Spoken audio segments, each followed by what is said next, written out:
7 key leadership qualities. These are the qualities in 3,300 years of analyzing leaders, going back to 600 BC, where they analyzed the leadership qualities of Cyrus the Great of Persia, and all the way through to Jack Welch and top business leaders like Steve Jobs in the current day. They find that they all have 7 qualities in common. And these qualities are all learnable qualities, and you learn them by practice. And here's what we found. We say whatever you dwell upon or think about grows in your mentality. Like if you put water and sunshine on a seed, it grows in the soil. If you think about these qualities, you start to develop the qualities. Number 1, the most important quality is vision. Number 1, leaders have vision. Leaders have a clear picture of the future.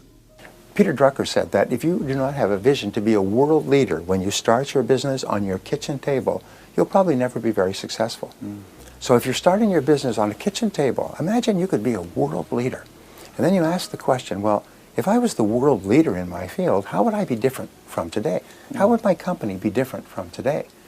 We were just talking earlier about Steve Jobs and Apple Computer.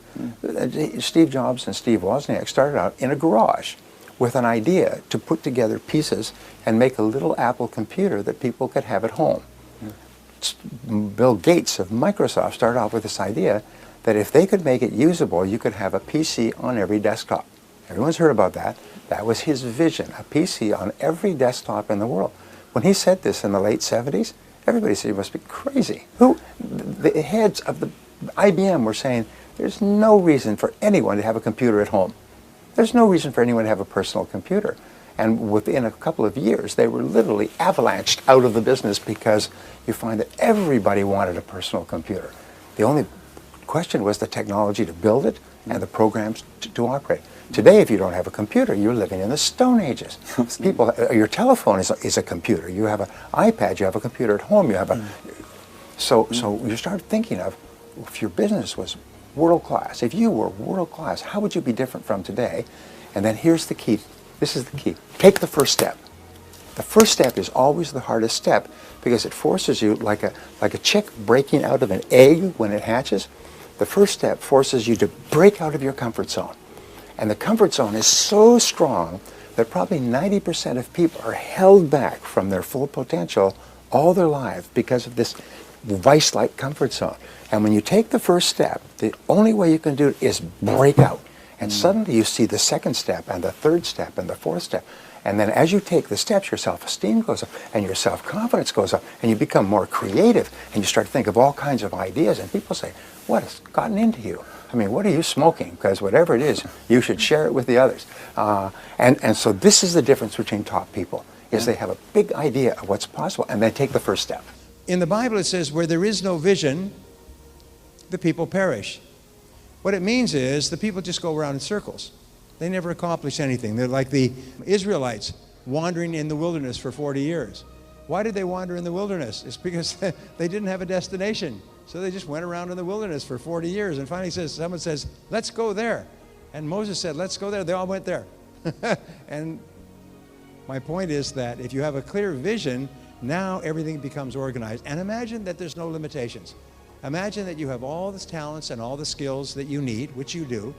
The average person has more potential than they could use in 100 lifetimes. So you have lots of potential. You can learn any skill. You can accomplish any goal as long as you're clear about it and you're willing to work. So imagine that you have all the friends and all the contacts and all the knowledge and all the skills. If you had no limitations, what would be your perfect vision for your future? Your perfect vision for your home, for your family, for your marriage? What would be your perfect vision for your career and for your income? What would be your perfect vision? And then the only question you ask is the question, how? How do I achieve it? How is the question of top people. How do I achieve my goals? What are the next steps? What is my next action? What would have to happen? And then you take a pen and you think on paper. You describe it on paper. Because what we've discovered is two things. If you cannot write it down, you cannot achieve it. If you cannot write it down, you don't know what it is. You're unclear, fuzzy. It's almost like you're driving in the fog or at dark night with no lights. But when you write it down, it starts to become clearer and clearer. And there's a direct relationship between how clear your ideal future is on paper and how fast you create it. You may have heard about the book, The Secret. The Secret is the law of attraction, which, by the way, was discovered 4,000 years before Christ. It has never been a secret. Everyone has always known it. But The Secret says that if you're very clear about what you want in your mind, you start to attract it into your life. You may not even know clearly where you're going to achieve it. All you have to do is be clear about what you want. And that's what we say, what do you want? If your life was perfect in the future, what would it look like? Write it down, write it down, write it down. That's all you need to do, and the universe will bring it to you. And I can tell you stories that are phenomenal of people who were clear about what they wanted, but they didn't know how it was going to come about. But they were clear about what they wanted. Then you come back to the present, today. Now you're clear about your future vision. And then you say, what would have to happen starting today for me to get there? And what would be the first step?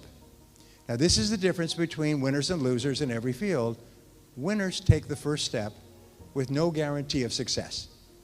Which brings us to the second quality, and the second quality is courage.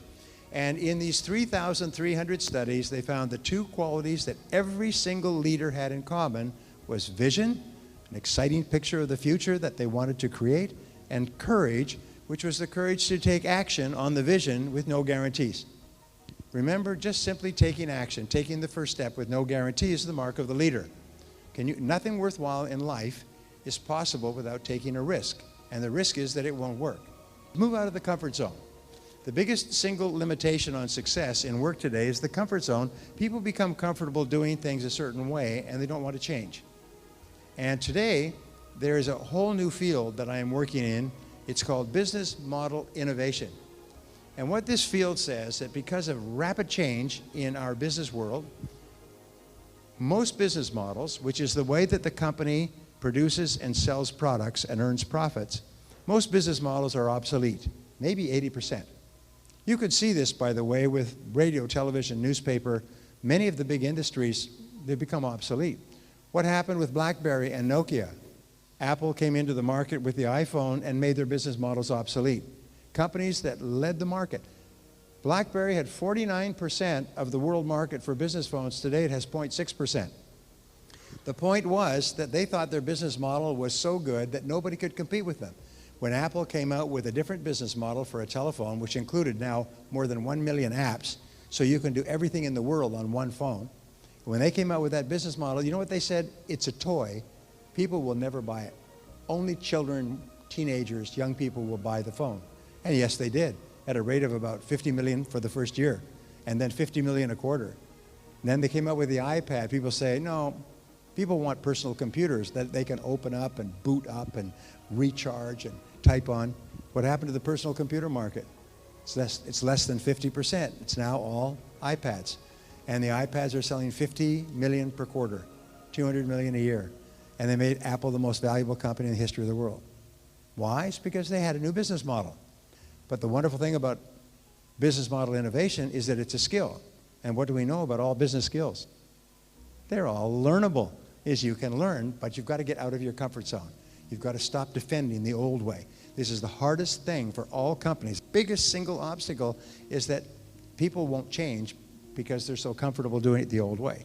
So, third quality of leadership worldwide is integrity. And integrity means that leaders are honest and trustworthy. Is that people trust them. You see, it's impossible to follow someone if you don't believe them, if you don't believe that what they say is true. And the biggest mistake that leaders can make is to make a promise and not keep the promise, or to say that they will do something and then not do it. So integrity is considered the most important skill. In fact, it even comes before leadership, vision, and courage. So it's really important, if you're a leader and you have a reputation for not telling the truth, you will soon be pushed aside, and everybody will know who you are, and then you will be finished. I worked for a man many years ago, and I sat in his office and I watched him do something, and I never forgot. This man started off, he was a doctor, and he earned good money, and he began making small investments after hours. Eventually, he worked in a large hospital, and he would meet with business people in his office in the hospital, and he would invest his extra money in small investments, and then bigger investments, and then bigger investments. This man had an incredible character. Everyone who knew him knew that he was one of the most honest men in the world. And over time, he began to make a lot of money because he had a wonderful business brain. He owned 200 companies. I ran 3 of his companies. I started at the bottom and moved up and so on. And he asked me one day to put together a business proposal for a new business. And so I put together this proposal, I gave it to him, and he sent it over to the bank. And the bank phoned him back and said, we like this business proposal and we would like to finance it. And on the phone, the bank agreed to lend him $50 million for a new project. Other people who had lower reputations could not borrow $50, but he could borrow $50 million on a phone call and on his word, because everybody trusted him. They said, we know that if we lend this man money, we are completely safe. And bankers love to make safe loans. That's the most important thing in banking, is to make a safe loan, a loan that they know will be paid back in full with interest. So number 4 is responsibility. Leaders do not criticize or complain. When you criticize anything or anyone, you actually weaken yourself. And when you become weak, you become little. You see, when you criticize other people, you are saying, I'm a victim. I am a victim. I am a victim. You can't blame me. I'm a victim. So don't criticize or blame, because it makes you weak and it does not affect the other person. Leaders don't make excuses. In the military academies, I think it's worldwide, it's the same. But in the military academies, whenever you are confronted with a senior officer, and you have, let us say you have your tie is askew or your jacket is not ironed, they'll say, cadet, why is your jacket unironed? And you're only allowed to give one of 3 answers. Yes, sir, no excuse. You are not allowed to say any other words to a senior officer except, yes, sir, I will do it. No, sir, I didn't do it. And no excuses, sir. And that's how they train the top officers in the world, is yes, sir, no excuses. Because they know that nothing makes a person weaker or littler than always making excuses. You just sound awful. You just sound incompetent. No leader could be a leader if all they did was make excuses. There is a turning point in your life where you become an adult or you remain a child. And it's like a line that you cross. You come up to this line, and on one side of the line, other side of the line is responsibility, where you are now responsible for the rest of your life. On this side of the line is blaming others for your problems. Blaming is the major source of negative emotions and unhappiness and stress and failure. Accepting responsibility is the major reason for happiness, personal power, and success. When you step across the line, you say, from now on, I accept complete responsibility for my life and for everything that happens to me. If you have a goal, you accept responsibility for achieving the goal. If you have a problem, you accept responsibility for solving the problem. But whatever happens, you don't blame other people. Blaming makes you weak and angry. It makes you feel inferior and insecure. Henry Ford once gave this motto for success, and I use it all the time. I love it. It's never complain, never explain. Number 5, and this is the 5th quality of leaders, and again, this could be number 1, is excellence. Leaders set high standards. They set high standards. There's a famous story of Henry Kissinger when he was the Secretary of State, and he had thousands of people working for him, and one top executive brought him a report on a particular area of foreign policy. And the next day, he came back, and Kissinger said, this report is not good enough. I need you to redo it. And he said, okay, and he took it away and worked on it for 2 days, and he brought it back. The next day, Kissinger called him in and said, it's still not good enough. You've got to do this better. All right, he went back, and this time he spent 3 or 4 days, the whole rest of the week and the weekend. Finally, the following week, he brought it in. He said, sir, I cannot make this any better. This is the finest, the tightest, the most accurate report I could possibly do. And Kissinger said, okay, now I'll read it for the first time.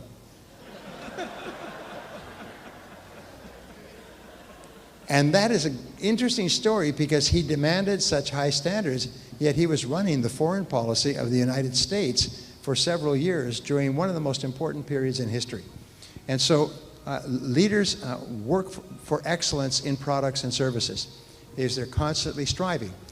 They did a study recently, fastest growing small and medium-sized companies in America.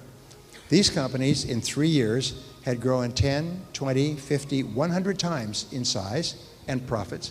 One company had grown 42,000% in 3 years. 42,000%. That's 4,200 times from when it started to 3 years later. Unbelievable. And then they studied, they say, what was the most important factor in the success of these businesses?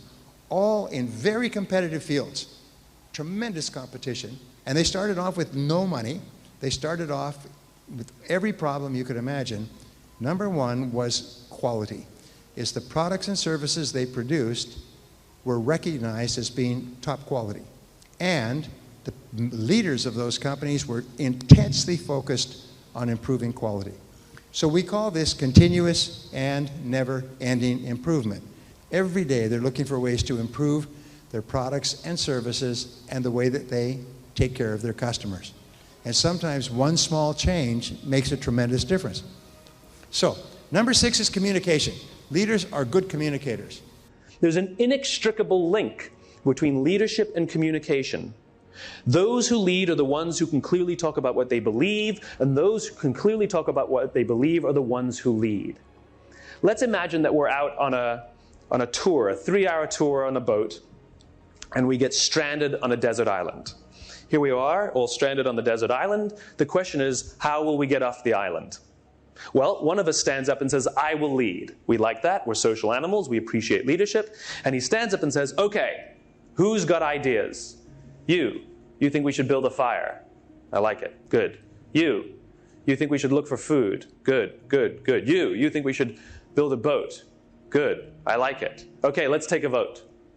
At the same time, someone else stands up and says, as we were coming into the beach, I saw some masts over on the west side of the island, and I saw some smoke, which means there's a fishing village over there. And if we can get to that fishing village, we can find help. Now, we're going to have to get through this forest to get there, and I don't know how to get through the forest, so I'm going to need some help. But if you want to help, I'll welcome it, and if you don't want to help, don't worry. When we get help, we'll come back and get you. The question I have for you is, who do you want to follow? Who do you want to follow? We want to follow the second guy. There's no data to show that that fishing village exists. There's no photographs, and no one else saw it.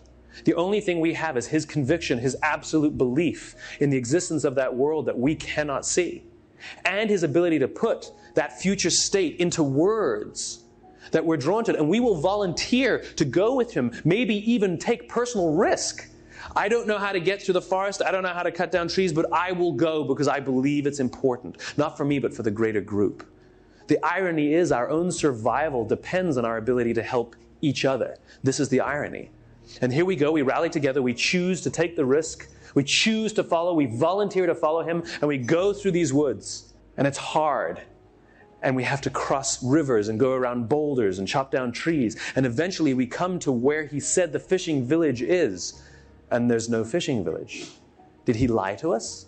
Were we just conned? And we say to him, where's the fishing village? You said there was a fishing village. You said if we could get here, we would survive. And he turns to us and says, I believe there was a fishing village, but that doesn't matter because look what we were able to do. We were able to get through that forest together. That means that we can pick absolutely any direction on this island and we will be able to get there. That's called leadership. When people believe what you believe, they will work for you with blood and sweat and tears. When they don't believe what you believe, they work for your money. The goal is not to surround yourself with everybody who needs what you have. The goal is to surround yourself with people who believe what you believe. Now, the 7th quality of leadership is action. Many years ago at a talk, I was speaking to Rich DeVos when he was on his way up. Rich DeVos, the president of Amway, worth $5.3 billion today, started off knocking on doors selling soap. And he was working his way up, and I asked him, I said, what have you found? What's the most important quality of successful people? And he said, Brian, he said, we found there's a direct relationship, I still remember him telling me this, between how quickly a person takes action on a new idea and how likely it is they will ever take action on any idea at all. And so the action orientation is the critical thing. We watch people, everybody hears the same things, they hear the same ideas, but then we watch and we see how quickly they take action. And if a person takes action quickly on a new idea, the chances are they're going to be successful go up by hundreds of %. And the most wonderful thing is that when you take action, is you get 3 benefits. The first benefit is that you get feedback, which enables you to self-correct. And all of life is a process of experimenting and feedback and changing and correcting. That's all of life. Second of all is you get ideas. There's something about acting that actually triggers your creativity. It makes you smarter. It activates more of your brain. Sitting there passively doesn't do anything, but taking action actually sort of lights up your brain like a Christmas tree. And the third factor is that taking action gives you confidence.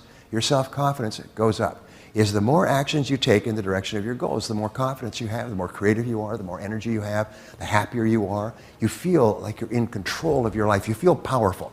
And that is why the difference, the 80-20 rule that we've talked about, the top 20% of people in every society and business are proactive. They're constantly taking action. The bottom 80% are passive, is they're waiting for someone else to come and tell them what to do. And so since you are highly proactive, you're obviously in the top, probably the top 10% of your field. And the people in the top 10% are the ones who enjoy all the rewards. They're the ones that make all the money. They're the ones that make all the progress. Maybe not in the short term, but in the long term.